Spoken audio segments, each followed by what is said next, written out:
No, es increíble, ¿eh? El cupón que Estuvo todo lo muy mata. bien. Es increíble. Todo mérito del señor productor, más conocido como Sin Código de Adrián Suar. Espectacular, la artística espectacular, espectacular. Mirá que si me preguntabas, no me acordaba para decir con qué podemos conectar lo que vamos a hablar a continuación. Me refiero a... Es excelente. ¿Gustavo o el Cepa? Gustavo y el sepa. Ah, ¿por qué elegir si se puede todo? Por supuesto, ¿para qué? Y también una historia donde se quedan sin nada. Me refiero a la historia que podemos ver en la plataforma de Max. Ah, déjense joder. ¿Por qué le ponen? Max.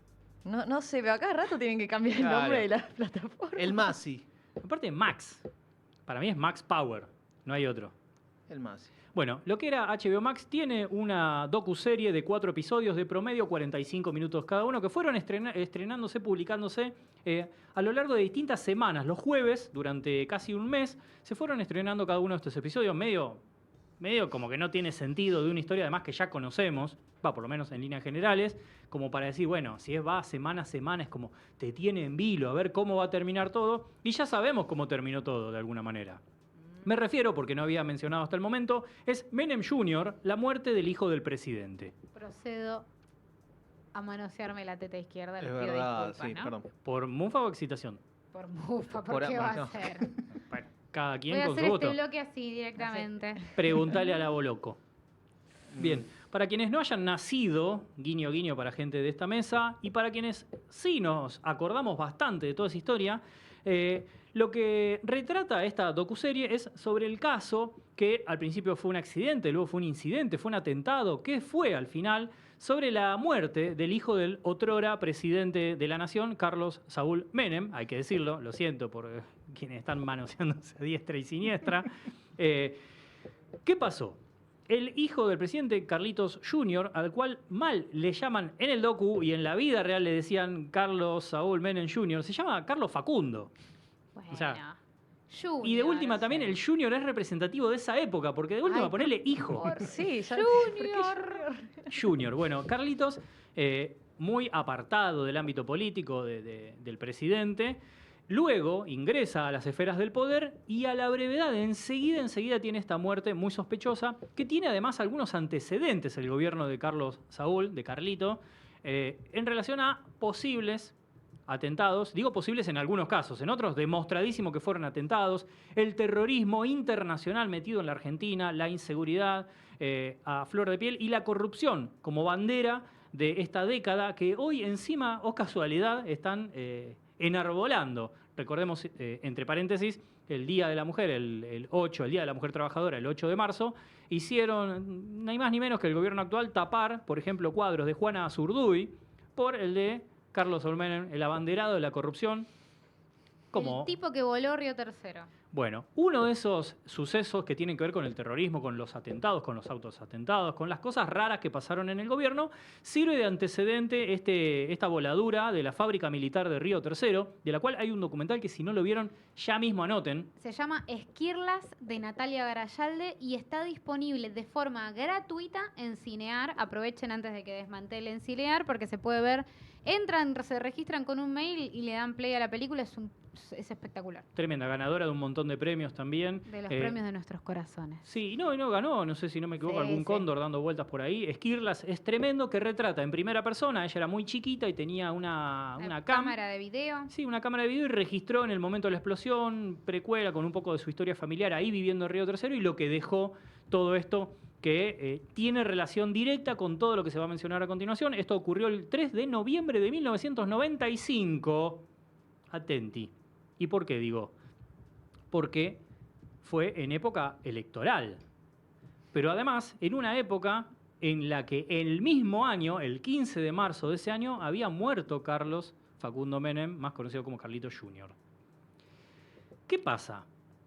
Antes de todo esto, esta década menemista, esta década del DM2, vamos a recordar dos sucesos que tienen relación con el terrorismo internacional en la República Argentina, que por ejemplo el 17 de marzo también, pero del año 1992, hubo un atentado en la Embajada de Israel, ahí en Arroyo, cerca de Retiro.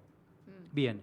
Y luego, 2 años más tarde, el 18 de julio de 1994, también conocemos el atentado, la voladura de la Asociación Mutual Israelita Argentina, más conocida como la AMIA, en la cual, con algunas cositas que le estoy contando, tenemos más de una centena de muertos. Por ejemplo, en la voladura de Río Tercero tenemos 7 muertos y más de 300 heridos. Y cuando hablamos de heridos es no perdió la vida, pero en muchos casos amputaciones, un montón de traumas. A ver, traumas para un montón de gente que ni siquiera figura como herida.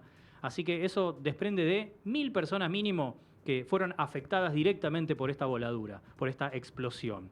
Ahora vamos a contar también por qué puede que haya pasado. En la Embajada de Israel hubo 22 muertes y 242 personas heridas.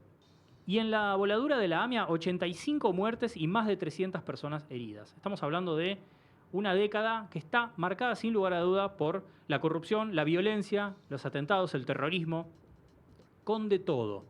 Y ahí le ponen un cuadro al presidente. Sí. Bien, de lo que tiene este docu se desprende un poco también como para pintar un poco esta década, que quienes no la vivieron por ahí se la contaron con algún regocijo, con algún recuerdo, con alguna gracia o también como signos de mucha preocupación para con la sociedad. Fíjense de lo que estamos contando nada más que un par de sucesos que marcaron una época, que por ejemplo, el señor presidente de ese entonces, ese que ahora tiene un cuadro en la Casa Rosada puesto por el gobierno actual, que tanto idolatra porque lo dicen públicamente en redes, fue condenado por la venta de armas, ¿sí?, a Croacia y a Ecuador.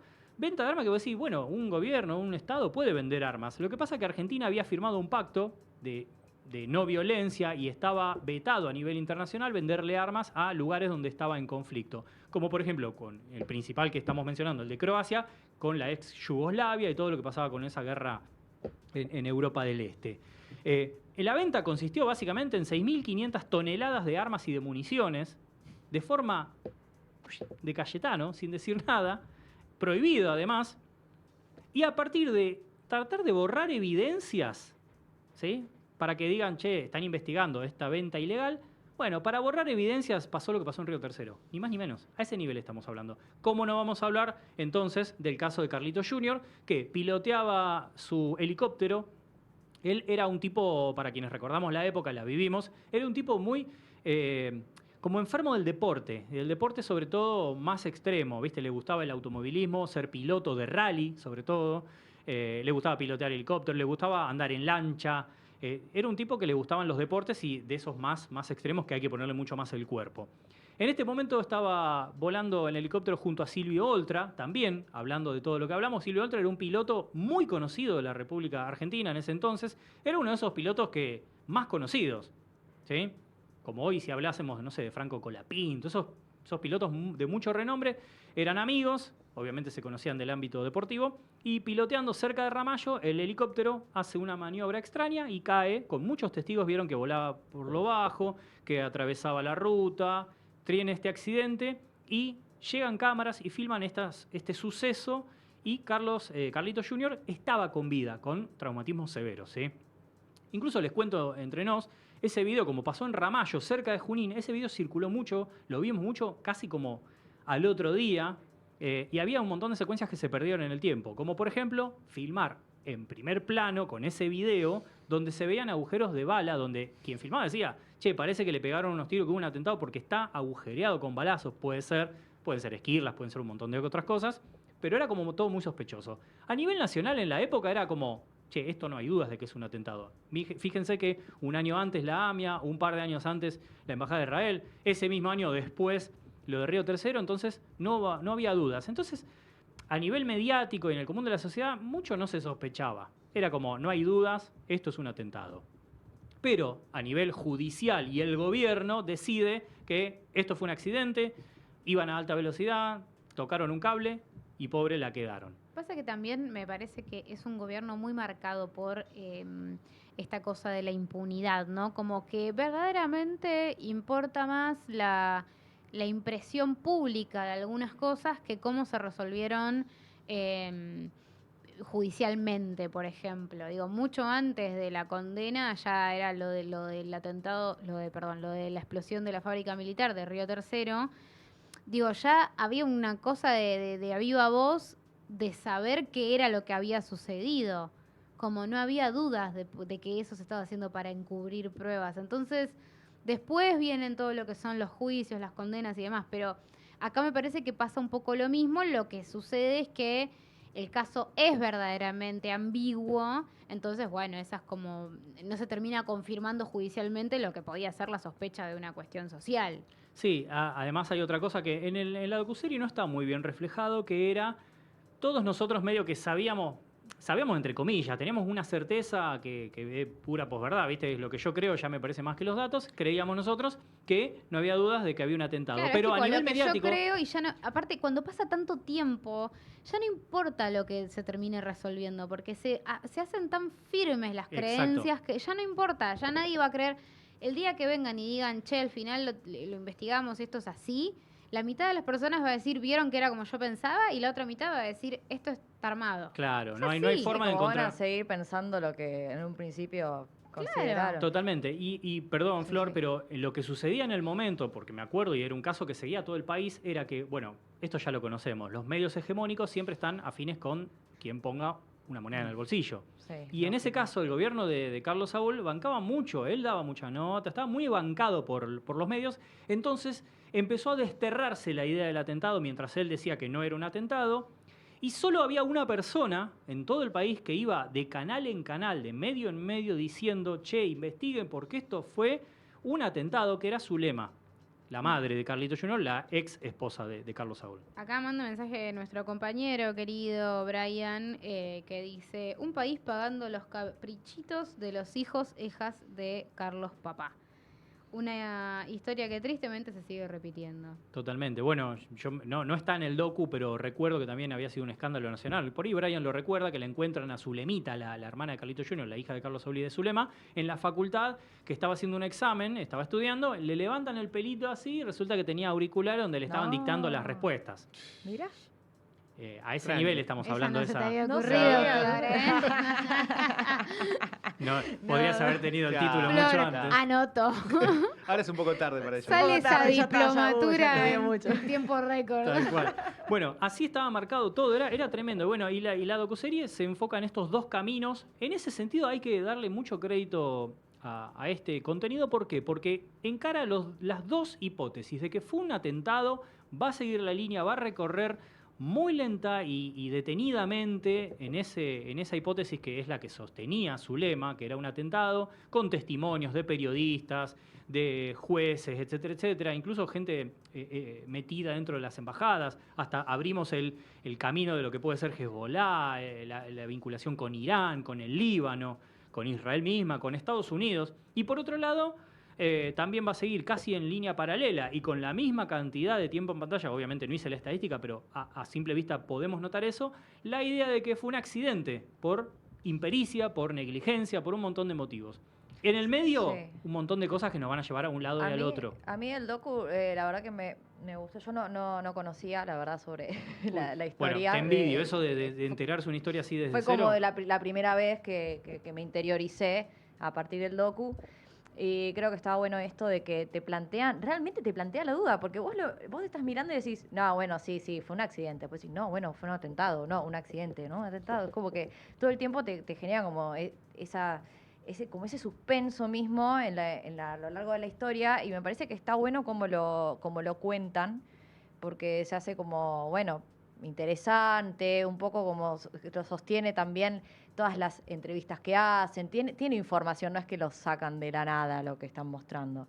Y bueno, también algo que me sorprendió, y no sé si tanto, es esto, ¿no? De que justo después de que pasa, gana la reelección, ¿no? Como hasta Bueno. entras a pensar, ¿será que no quiero ser mala con mi Uy, pensamiento, ya va pero a no será tomar que alguien No, tercera no te cercano, alcanzan teoría. las teorías Claro. conspiranoias. alguien cercano lo hizo para que saliera reelecto? Es que puede ser, bueno, que Carlos Saúl, los mandatos antes de que él reforme la Constitución duraban 6 años, por lo cual fue electo en el 89 con elecciones anticipadas. Recuerden que Alfonsín tuvo que entregar el mandato porque don Héctor Manieto le dijo que ser presidente era un cargo menor y aquí iba que irse. Del 89 al 95, el primer mandato de Carlos Saúl, del 95 al 99, y él, no nos olvidemos que, bueno, por una cuestión de que no se podía reformar, lo cuenta un poquito el docu, no podía tener un tercer mandato. Entonces, no gana porque no se puede presentar Pero no nos olvidemos que terminó ganando las elecciones, que terminó por tener como presidenta a Néstor Kirchner. Carlos Saúl había sacado 23% y Néstor 22%. Sí. O sea que podría haber sido el presidente que decide, cuando van al balotaje, darse baja porque veía que ante el mano a mano, mucha gente que por ahí recordaba todo lo que fue su década, se iba a inclinar y dijo, yo no voy a perder una elección. Así que técnicamente nunca perdió una elección. Y fíjense, todo lo que vivimos, bueno, Flor, lo viste con más novedad que por ahí Sí. que otro, pero todo lo que vivimos, eso era diario. Y así todo, nada, la impunidad. No me digas, Diego, ¿había un momento en el que todos los días había una mala noticia? ¿Cómo puede ser? No me lo puedo imaginar vivir así. ¿No? Qué loco, qué loco. Igual es muy Argentina, nunca importante. te aburrirías. Es muy importante el rol de los medios en ese juego de luces de colores que siempre hacían y siempre lo mostraban a él desde su parte más que llegaba al público. De rockstar. Sí, de rockstar. Era un justamente. Y eso le gustaba al común de la gente. Y eso es lo que mostraban y la gente se perdía en eso. Sí, sí, totalmente. Voy a decir una cosita sobre el documental. Digo, me parece que esto que dice Flor es así. Digo, va a fondo con las dos cuestiones, con las dos ideas. Y me parece que eso es lo que lo hace mejor. Porque uno a veces busca este tipo de historias como para tratar de reafirmar lo que uno mismo piensa y decir, bueno, este documental viene a demostrarme lo que yo creo, ¿no? Y se la juega por decir, no vamos a sentenciar ninguna de las dos cosas porque lisa y llanamente hay elementos para confirmar y desmentir ambas. Entonces, todo el tiempo está tirando bombas y al mismo tiempo las está refutando con personas que están de los dos lados. Entonces, eso me parece que podía haber caído en la tentación, más ahora también padre muerto, digo, podría haber caído en la tentación de ir a fondo con la versión de Zulemita, que aparte es como una, Zulema, perdón, Zulema y Zulemita. Sí. Que aparte, bueno, nada, tiene todo un trasfondo que es muchísimo más interesante para pensarlo desde la conspiración, ¿no? Como, bueno, pasó esto, pasó lo otro, la madre tiene razón y va a decir la verdad. Y el documental para mucho antes de eso y está todo el tiempo también tirándole a la versión de Zulema, lo cual me parece que es acertado como búsqueda. Sí, porque más allá de que vamos a suponer hipotéticamente que tiene razón, no deja de ser un personaje como extremo. Es una madre que perdió un hijo y su visión va a estar súper sesgada. Creo que todo el tiempo el Totalmente. documental está buscando mostrarte eso también. Pero como decir, así bueno, todo... ojo, porque cualquier cosa Zulema la va a transformar en una prueba de lo que ella Sí, pero así cree. todo también, así como le refuta desde el discurso, por ejemplo, de un fiscal, después apoya a un perito y dice, che, tiene razón. Entonces va jugando con estas dos aristas y me parece que lo hace muy bien, con mucha cintura, para mostrar un verdadero ejercicio de periodismo, de comunicación, de mostrar las dos campanas de una historia que no es tan cerrada. Y algo que mencionó Flor que me interesa porque algo que cuestionaba de esta docuserie era una historia medio que yo sabía todo. No me ofrecía mucho de lo Claro. nuevo. Pero esto me sirve porque uno a veces da por sentado de que uno es el público o de que todos estamos en la misma. Entonces, ahí es donde ahora entonces le doy un poco más de valor a esta docuserie para contarle a nuevas generaciones que por ahí no tienen ni idea de lo que pasó. Entonces, está bueno que vaya al fondo, detallado, Sí. y que se tome capítulos y capítulos para contar un poco ese Sí, y escenario. esto de que no lo sentí como sesgado, bueno, por una o por otra posición, sino que fue como un documental que te genera más preguntas que respuestas. Te da como ahí algunos ítems para ir pensando, pero te quedas como, bueno, ¿y cuál es al final la verdadera cuestión, no? Tremendo. Lo único que le cuestionaría, sí, en esos términos, es esta decisión de lanzar los episodios semanalmente, porque más allá de que conozcas o no conozcas la historia, no deja de ser un documental basado en algo de lo que sobra material para ir a buscar a internet inmediatamente. Me da la sensación de que esta cuestión de prorratear episodios funciona mucho más cuando hay una historia que es ficcional, que es desconocida, que uno puede agregarle suspenso a qué es lo que va a pasar dentro de 7 días. En un documental sobre algo tan conocido, creo que no le suma, sino que había que hacer un esfuerzo en decir, bueno, me tengo que acordar que tengo 4 semanas que estar atenta a cuando sale el nuevo episodio, uno porque lo hace. No sé cómo funcionará eso en otras personas. Me parece más efectivo tenerlos todos disponibles. Sí, de hecho, no sé si capaz fue el mejor formato hacerlo tipo docuserie. Podría haber sido un documental, un largo y listo. Sí, 1 o 2 horas y pico. Sí, Bueno, pero por totalmente. cómo va en detalle ahí no, me parece más en la publicación está el Claro. problema. Y qué loco ver a Domingo Felipe Cavallo, un tipo que es parte de la historia negra de nuestro país, con el término más peyorativo y despectivo que se les ocurra, hablar con tanta impunidad. Y bueno, es el lugar también que le está dando ahora Sí, el ese remedio de presidente que testimonio, tenemos. ese tipo, un par de años atrás, no sé si lo hubiese podido dar No. así tan libremente. Era un paria, Pero bueno, es parte de esa básicamente. historia también. Y por suerte esa impunidad en este sentido solamente está bueno porque no habla con ningún cassette. Y te cuenta así como, sí, llamaban, tal, hacían tal cosa. En fin. Menem Jr., la muerte del hijo del presidente. Pueden encontrar los 4 episodios en Max, ya están publicados y va saliendo uno por semana. Esperamos hasta que termine para hablar de ello, con un promedio de 45 minutos. Y bueno, es cuestión de darle estrellitas y de hablar seguramente en lo sucesivo. Mira, con esta actualidad nunca está de más volver a mencionar ciertas cosas. Eso fue la década de los 90, Flor. Sí, qué bueno que no la viví tanto, ¿no? O sea, con conciencia. Coincido. Igual, acá vamos. Allá vamos. Here we go again. Sí, ¿no? Por las dudas, por si no la viviste, ahora no vas a tener la Sí, oportunidad. sí. Full experience. Demasiadas remakes, yo no quería Sí. esta remake. Sí. Es increíble vivir una mezcla de los 70 y los 90 en una sola. Bueno, no importa, eso lo charlaremos seguro más adelante. Ahora es momento de darle estrellitas. Para mí, tiro en la mesa 4 estrellas. La rebanco. Ah, yo le iba a dar 3. Yo iba a dar 3 también. Me convencieron. Re fácil. Me gusta cómo mantenés. Arrugó inmediatamente. Está bien, no, tienen razón. Y las anotó. Sí, cuando tiene razón, tiene razón. Así que 3 estrellitas queda Menem Jr. Y no sé por qué estaba emocionado después de lo que se habló. Bueno, respiren profundo porque esto sigue y hay mucho más.